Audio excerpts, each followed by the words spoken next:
everyone, welcome back to Sunday Live Show. Thank you so much guys for tuning in. I'm here to update you of what's going to happen on Gomora from the 1st to the 5th of May 2023 on Monday.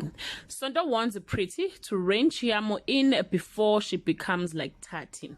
Chiamo tells Teddy she wants to move out of the house. Bongile is overwhelmed by being a new mom on Tuesday.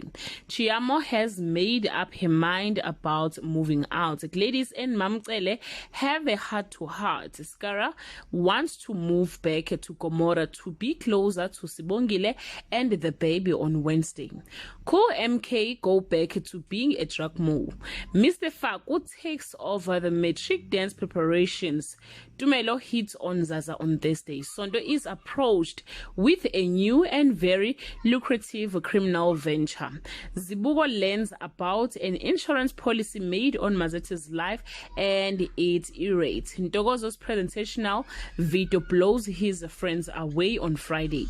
Sibongile dumps the baby on Skera. He has to step up. Thathi emerged from the shadow and greet Sonto. Tomato steals the Gladys keys. Well guys, this is all I have for today. You can leave your comment below and share your opinion. Bye.